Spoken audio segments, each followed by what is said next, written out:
قاتلین عثمان کو سزا نہیں دیتے، ہم بیعت نہیں کریں۔ یہ نہیں کہ دعویٰ کیا ہو کہ میں خلافت کا حقدار ہوں، یہ نہیں، لیکن یہ کہ آپ کو ان کو سزا دینی چاہیے۔ اب یہ تھا وہ مختصہ جس میں حضرت علی رضی اللہ تعالیٰ عنہ وہ فرماتے ہیں کہ میرا ساتھ دو تو میں ان قاتلین عثمان سے سزا جو ہے ان کو سزا دے سکوں۔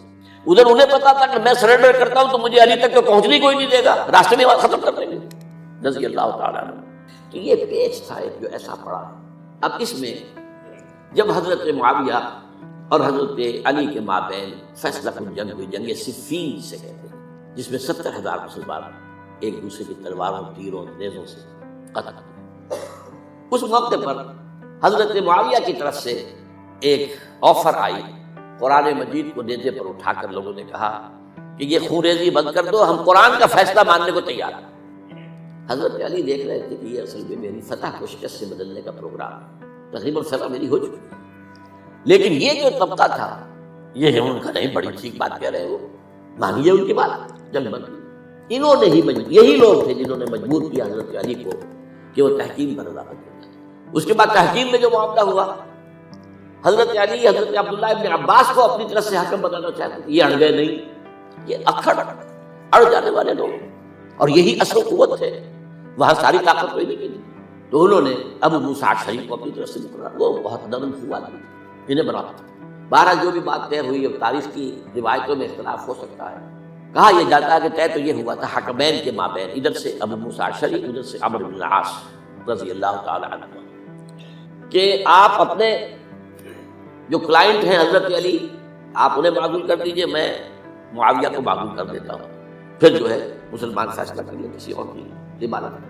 انہوں نے کھڑے ہو کے کہہ دیا میں علی کو معزول کرتا ہوں، اور عمرو بن العاص نے کہا کہ میں معاویہ کا قائد کرتا ہوں۔ اب یہ ہے روایت، واللہ عالم اس میں کتنا سچ ہے کتنا جھوٹ ہے، میں کوئی مورخ نہیں ہوں، میں کوئی تاریخ کا محقق نہیں ہوں۔ اس کے بعد جو ہے اب یہ لوگ انہوں نے کہا کہ مانیے تحکیم کو، اور جب انہوں نے حضرت علی نے اس تحکیم کے فیصلے کو ماننے سے انکار کیا تو باقی حضرت علی کو کافر قرار دیا، اور جا کر ایک جگہ پر حرورہ ایک جگہ تھی، وہاں پر جا کے جمع ہو گئے، جتھا بندی کی بہت بڑی طاقت، اور وہاں پر انہوں نے طے کیا کہ علی بھی کافر ہو گیا، معاویہ بھی کافر ہو گیا، عمرو بن العاص بھی کافر ہو گئے، سب کافر۔ حضرت علی کی طرف سے ایک گئے سفیر ان سے بات کرنے کے لیے، تو انہوں نے کہا تمہیں نے تو کہا تھا کہ تحکیم کو تسلیم کرو، کہ ہاں ہم نے گناہ کیا تھا، کفر کیا تھا، ہم توبہ کی ہم نے، اگر علی بھی مان لے کہ میں نے مان کر کفر کیا تھا اب میں توبہ کرتا ہوں تو ہم ان کی بات مان لیں۔ اب حضرت علی اس طرح کا جھوٹ کیسے بولے، انہوں نے کوئی کفر نہیں کیا۔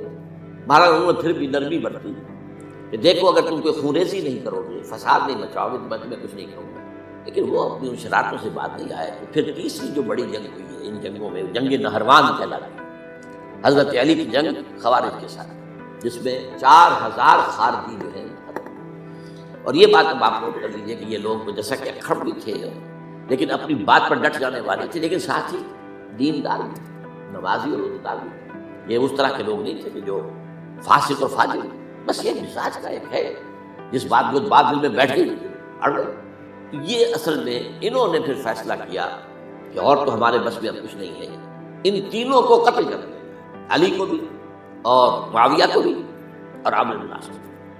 تو ایک جگہ ان کی سازش ہوئی، 3 آدمی معین ہو گئے، ایک ہی وقت کا طے فیصلہ ہو گیا، فلاں تاریخ کو فجر کے وقت تم جاؤ، وہ تم کوفے کی جامع مسجد میں، جب علی نماز جماعت کرا رہے ہو خنجر مارو۔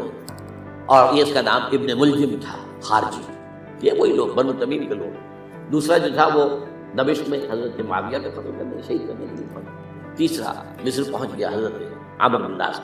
اب یہ بات اللہ کی طرف سے ہے، یہ تو اس کی مشیت ہے، اس کا فیصلہ ہے۔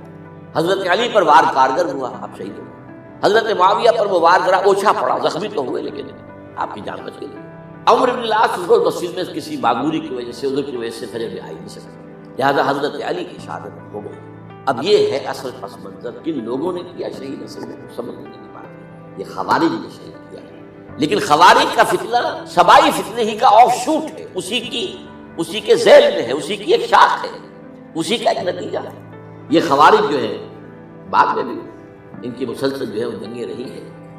بہرحال اس صورتحال کو یہ سمجھ لیجئے کہ یہ خلفائے ثلاثہ رضی اللہ تعالیٰ عنہ، حضرت عمر شہید، عثمان شہید، علی شہید، عجیب بات ہے کہ تینوں کا نام عین سے شروع ہوتا ہے، عمر عین سے، عثمان عین سے، علی عین سے، تینوں شہید ہوئے ہیں، لیکن یہ کہ یہ ہے تاریخی قسمت۔